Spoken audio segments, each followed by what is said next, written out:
Hi everyone, welcome to my channel. If you've ever wondered how to learn English fluently in just a few months, you're in the right place. Today, I'm going to share my personal journey of how I went from struggling with English to speaking it fluently. This isn't about shortcuts, but a practical, step-by-step guide that worked for me and can work for you too. So, grab a notebook because I'll share the exact methods, resources, and mindset shifts I used and how you can start your own journey today. Let's dive right in. It feels almost surreal to think that a few months ago, I could barely string together a sentence in English without second-guessing myself. Today, I speak it confidently, not just for everyday tasks, but in complex conversations, debates, and even in professional settings. The journey from where I was to where I am now was a challenge, but it was one I was determined to conquer. Like many people, I initially saw learning English as a requirement, something I had to do for work, for travel, and even for my personal growth. But what started as a mere necessity transformed into a passion. It wasn't about the grammar rules or the vocabulary lists anymore. It was about connecting with people, expressing my thoughts clearly, and immersing myself in a language that opened doors I hadn't even known existed. My journey began like so many others. I had a basic understanding of English, enough to read a book or watch a movie with subtitles. But speaking, that was a whole different ballgame. I felt self-conscious about my accent, unsure of my pronunciation, and embarrassed by the mistakes I made whenever I tried to speak. There were times when I would freeze mid-sentence, not knowing the word I needed, and other times when I felt like I had understood everything only to realize I had missed the meaning of crucial words. My lack of fluency frustrated me. But one night, as I sat watching a motivational video on YouTube, something clicked. Fluency wasn't about being perfect. It was about consistent practice and communication. I realized that fluency doesn't happen overnight. It's built, brick by brick, with effort, patience, and the right strategies. I knew that if I could develop a routine and stick to it, fluency would be within my reach. The first decision I made was that I would dedicate time every single day to learning English. No excuses. I knew consistency would be key, so I set small, achievable goals to keep me on track. Instead of overwhelming myself with grand targets, I focused on one step at a time.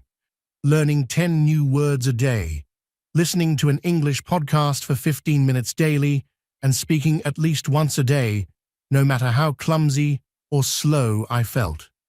I downloaded a few apps to help me along the way, like Duolingo and HelloTalk.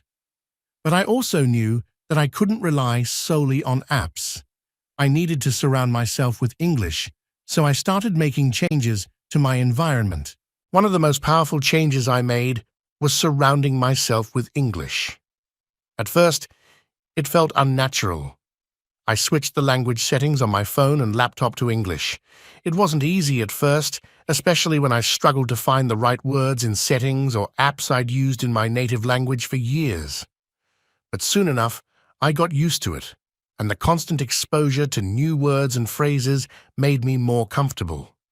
Next, I turned to the world of entertainment.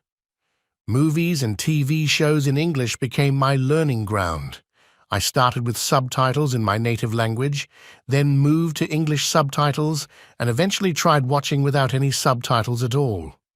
Watching English content helped me get familiar with slang, pronunciation, and the rhythm of the language. Shows like Friends and The Office were perfect. They were entertaining, used everyday English, and made me feel like I was part of the conversation. Listening to podcasts was another game changer. I started with simple podcasts for learners, but soon I began listening to English news broadcasts, TED Talks, and motivational speakers. The variety helped me improve not just my vocabulary, but also my comprehension of different accents and ways of speaking. At first, I was terrified to speak. I was afraid I would make mistakes, be misunderstood, or sound foolish.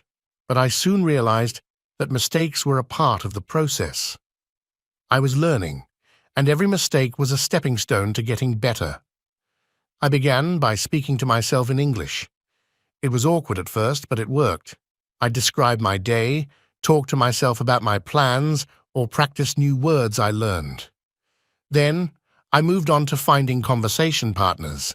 I joined language exchange platforms like HelloTalk and Tandem, where I could chat with native speakers or other learners. These conversations were invaluable, though sometimes frustrating. They gave me the confidence to keep going. To take it up a notch, I practiced the shadowing technique, where I'd listen to a sentence spoken by a native English speaker and immediately repeat it. This helped me improve my accent, intonation, and fluency. It felt a little strange at first, but the more I practiced, the more natural it felt. Vocabulary and grammar were my next focus. I knew that to speak fluently, I needed to have a broad range of words and a solid understanding of grammar. I decided to learn at least 10 new words every day. But rather than simply memorizing them, I made sure to use them in sentences and conversations. Context was key. If I could use a word in the right context, it would stick. Grammar, though, was a bit of a hurdle. I never enjoyed studying it, and I often found it overwhelming. But instead of diving into thick grammar books, I used websites like Grammarly to check my writing and understand the rules behind corrections. It felt less like studying and more like learning through real-life examples. Additionally, I used YouTube channels and apps like Duolingo to make grammar lessons more interactive and fun. I also kept a journal in English. Writing about my day helped me think in English, and I got better at structuring sentences without overthinking. I wrote about my thoughts, my plans, and even my mistakes. Every day, I could look back and see how much I had improved. The key to my success was consistency. I committed to learning English every day, even if only for a short period of time. I made a routine out of it. Mornings were for vocabulary and grammar practice. Afternoons were spent listening to podcasts or watching English content. Evenings were for speaking, whether through language exchange or talking to myself.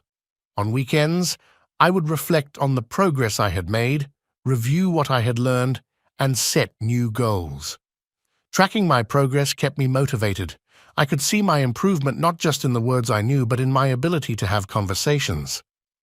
I felt more confident, and as I made progress, I celebrated the little victories. It could be something as simple as getting through an entire podcast without pausing or having a full conversation without struggling for words. Today, I can confidently say that I've achieved fluency in English. I no longer hesitate to speak. I can have conversations with native speakers, participate in online discussions, and express my thoughts clearly. More importantly, I've come to love the language. It's not just a tool for communication anymore. It's become a part of who I am. I'm constantly learning, constantly evolving, and I now know that learning a new language is a journey, not a destination. Looking back, I'm proud of how far I've come. It wasn't easy and it didn't happen overnight. But with dedication, the right resources, and a mindset focused on progress rather than perfection, learning English fluently within a few months became a reality. And if I can do it, so can you.